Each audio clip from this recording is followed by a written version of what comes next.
Now it's my great pleasure to introduce Yingiya Guyula, who is a member of the Legislative Assembly, very groundbreaking in terms of advocacy, particularly around a treaty, a very strong voice from the territory that's being heard right around the country.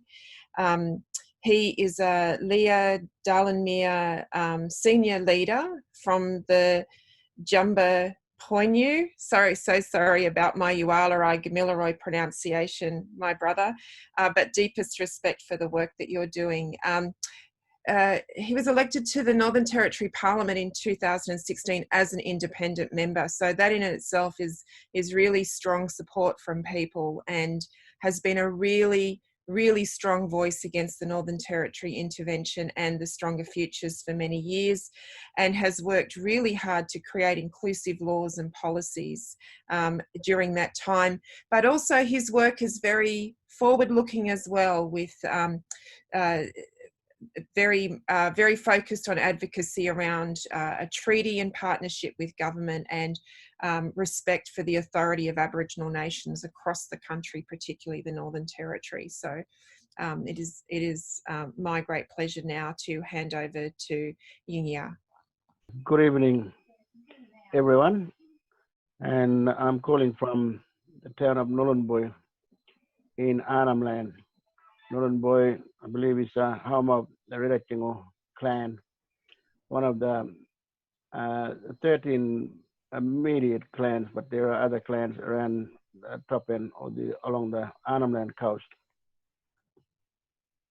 So this is 13 years since the intervention have come into our communities, and what has happened in our communities during the intervention. I was on one of the communities when the intervention came through during that time, watching, and it came right in front of me. And I was there when the first wave of police, army, no force arrived, and I saw it all happen. I was there, and I even came and went and offered my assistance to try and help, which then we were all not sure what the good thing was going to be coming out of this intervention. People thought it was time to build our communities and make it stronger and as a prosper future for our people. That's what everyone was all excited about in our communities, watching everything coming onto land. But then we started off helping out, and I stood there in between the people in the community and the government or the intervention, and did a interpreter service.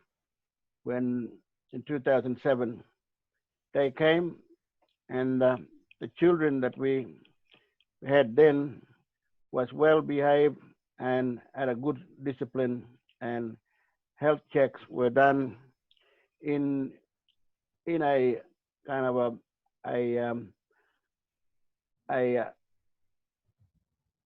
a movable, the hospital type tent that we brought in, or that they brought in and built next to the community health center that was there already.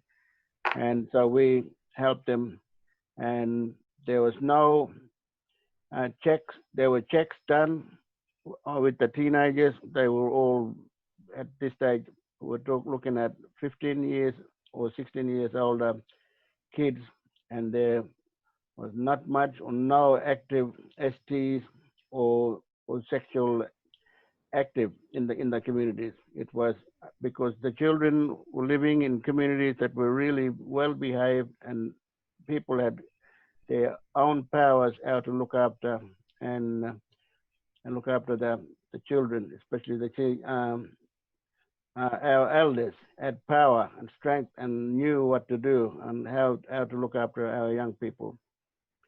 But in straight after that, a year later, in 2008, I had to move to Darwin, where I was offered a job at Charlestown University and worked there in with Yolngu studies, uh, studying languages of Yolngu people in Arnhem Land, East Arnhem Land, and as was a lecturer, a senior lecturer working there.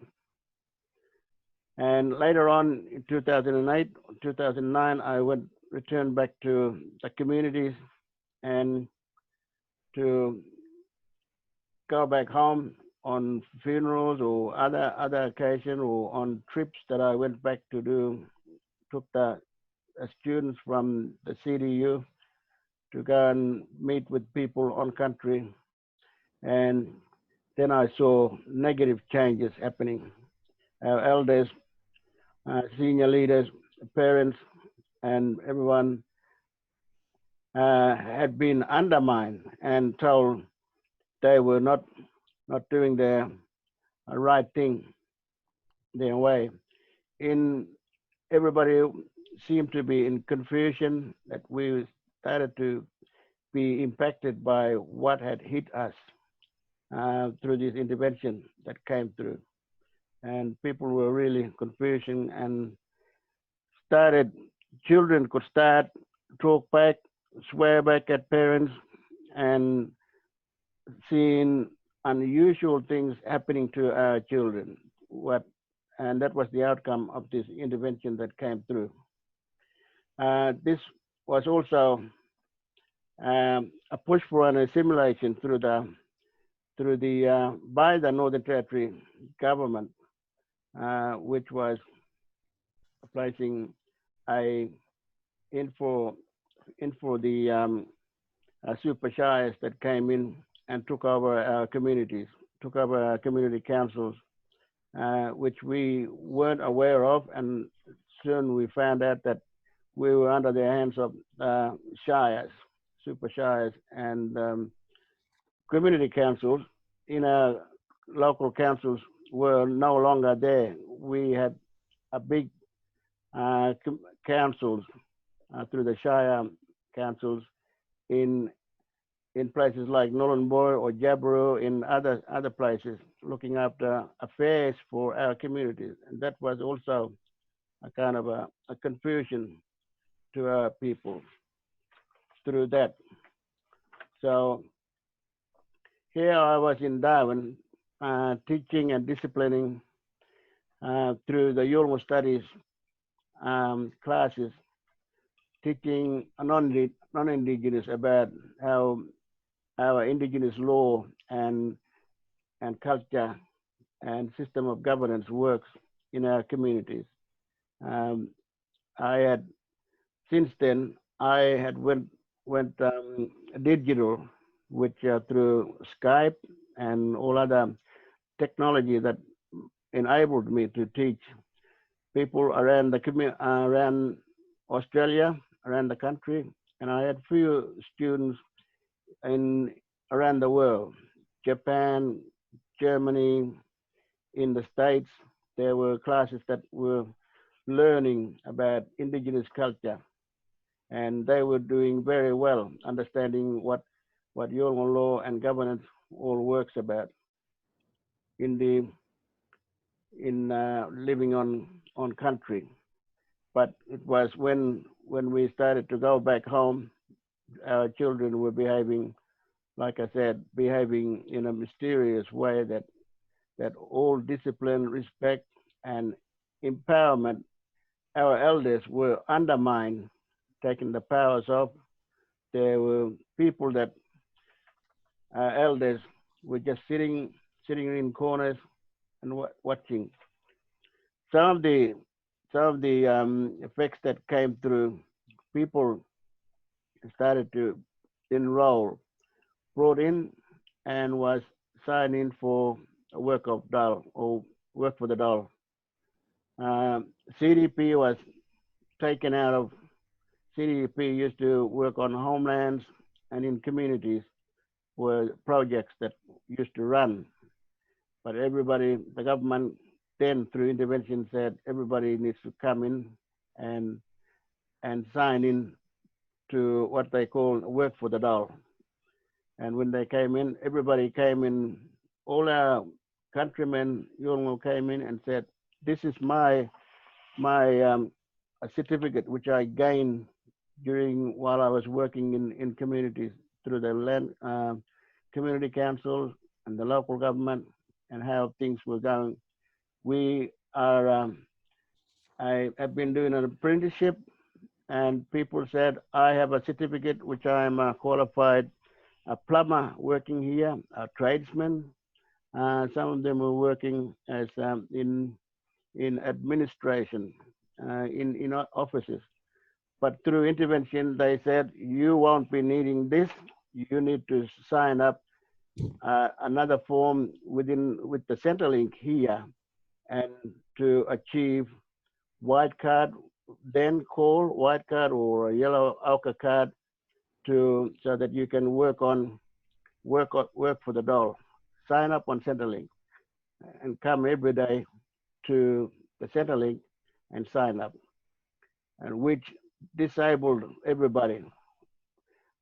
If I would have been there that time, or before I went away to Darwin, I would have said, I am a aircraft maintenance engineer, and I'm sure that I would have been told, no, you won't be needing this anymore. You need to sign this work for the dollar. That's how this intervention has kind of crippled us, and it's taken authority and power of our people. So on homelands, the homeland is a clan estate. It's a home where people live healthily on country. This is where we were living. CDP projects were on country after the 1975 homeland movements were established, that people went back onto their country to create work, businesses, grow vegetation, grow fisheries, farming, horticulture, whatever. It was going very well. But then the intervention comes through, and everything is shut down in the homelands, and everybody were forced to come into major hub communities. And of course, houses were through the stronger futures that we will be replacing these houses. They are no good, so that they can be cyclone proof. But what they did was they removed all the 4-bedroom, 5-bedroom, 6-bedroom houses and replaced them with 2-bedroom, 3-bedroom houses. And that's including to accommodate those people who came in from homelands. And it's been overcrowded since the time when the stronger features came through. So we've been struggling about this for all the time, and now we are living in crisis right now.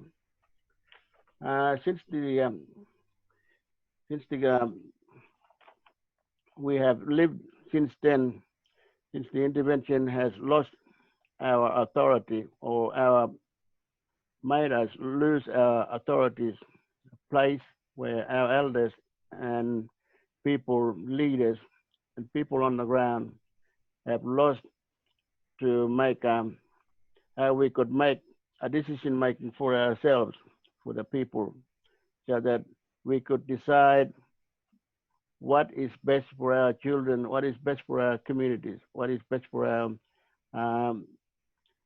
our future. Where do we need to go from here? Instead, it was placed by a decline in employment and increase in court hearings, incarceration rates, increase in child removals and suicides. It is a cultural genocide that has happened. And that is why I am fighting for self-determination, for treaty, and a space where and or whatever that gives power back to the communities, to the elders, to our clans, to regain control and improve the future of our children so that we clearly see the pathway and create that pathway where our future generation is going to go, where they have been, where we have been, where we are now, and where we want to see our children to journey so that they prosperously maintain the identity and the dignity of children that we want them to be when we are no longer there with them. We want them removal.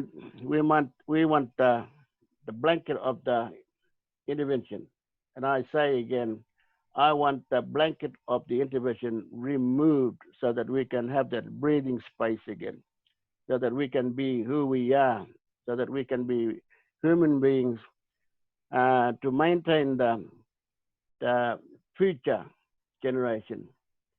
So this is what we have been doing, and this is what we have been going on with.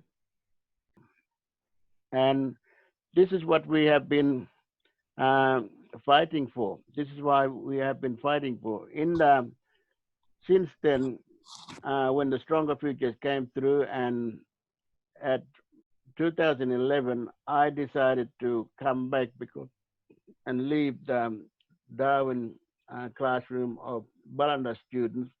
And I said, the behavior of our children in the communities are not the same as anymore. So I need to go back and help my elders so that we can try and fix what has caused this and trying to work on this. So when I got back home, I met with elders who were starting to talk about, let's try and work on this, and let's try and petition the government to stop this intervention, to stop this Stronger Futures. It is just disempowering our people. It has just taken powers of our leaders. So I started working together with them, and we started to form a Yolngu Nations Assembly, which we could advocate with the government. And during that time, 2006, 2015, the elections were coming up, and I said to myself, maybe I'll try and get a bit higher where I can start advocating with the government. So I decided to run on the 2016 election, and I won on the platform of treaty. And that's how I got here. This is not something that I want or enjoy working, but I had to be brave to stand here, to come up here, not knowing where I am heading, but I'm just standing here to stop that blanket of the intervention and roll back the Stronger Futures and the policies, the colonial system of looking up, they're trying to stand all over us. We want to be who we are, and we want to see where our people are going into. We need the government to step back, and we need an apology. Today, we need an apology for what has happened. This is not an area, this is not the people we want to be. We can think for ourselves, we can determine for ourselves, we can create things for ourselves, and we can work and understand. We would rather want to make that a pathway. Let's Balanda and Yolngu work together. Let's Balanda and Yolngu make a pathway where we both walk together alongside, not assimilated. Do not manipulate us to be under your system of law. But Yolngu Ro Morongo, and we stay with Yolngu Ro Morongo, which is a Yolngu ways first within our system, and you have your Balanda Ro Morongo. But do not let us be under your system of law. And this is where I strongly declare that we need apology. We need apology. My people and I need apology right around the Northern Territory, right around Australia, so that we can be living and so that we can change policies that starts with genuine self-determination and the acknowledgement of our sovereignty and who we are. Thank you. Thank you. Well, I'm sure that's thunderous applause. Thank you so much. Now, I think one of the really important points that both Auntie Pat and Uncle Harry made was the importance of listening to people on the ground and having First Nations people leading in these issues, and no better place to do that than try and shake up Parliament. So while you might be encouraging of and thankful for listening to Yingiya Mark Guyula's voice there, can I also remind you, this isn't his plug, it's my plug for him, that he is running for re-election in the Northern Territory in 2020. So if yes, so can I encourage you, if you feel inspired by his words and what he's doing and his vision, that you can go and look at the video and donate at www.yingiya.net, and I'm sure somebody's going to pop that in the chat section for us so that you've got that to support the campaign to keep this very important voice there for the people of the Northern Territory. Thank you so much. Yingiya, do you have any extra comments based on what we've been talking about, just to give you a chance to jump in there? It's just where we are here now, and where do we go from here? And we'd like to, in the Parliament, I've gone as far as I could up in the Parliament to fight this intervention, to stop it. Where are the ears in these politicians? Yes. Where are the ears? The Northern Territory government is played by two major parties, the ALP and the CLP. And they're not working for us. And they're not supporting us. And I have to be really frank in this. And I know I walked into the Parliament and I wanted to tell the people, it's sickening. We are being damaged. Our lives are being damaged. Our children are being scattered, taken away, and incarcerated. Elders, people in the communities. Stop it. Help us stop it. And at this stage, I've run into it seemed like I run into a dead end on the road. Where do I go from here? Have we got outside people or lawyers or those people who knows how we can tackle this problem? How do we actually go and sit down with governments, with the federal government, to roll back the intervention, to get those freedom back, to have that space? That where do we go from here? Who is going to be standing with us? I believe there is a way that we can work towards. Treaty is one of the reasons. I know living in Arnhem Land, people down south maybe or wherever say treaty is not going to happen, this, that, and the other. But I want to tell our brothers and sisters that treaty have happened to us in Arnhem Land, East Arnhem Land, when we had trades with Macassans. There was treaty happening then. So it's possible it can happen, but we need to work together to get that problem. We can't be just knocking our head on the. I come into the Parliament and now I've run into a brick wall and trying to hit my brain on the wall, trying to someone let me go in. But we've got to try in some other way of trying to get closer to the government and create, and that's something that we need to work on. And I don't have the answer, but I'm going to try. But I believe there is an answer. There is a gap there where we can work towards. That's all. Thank you.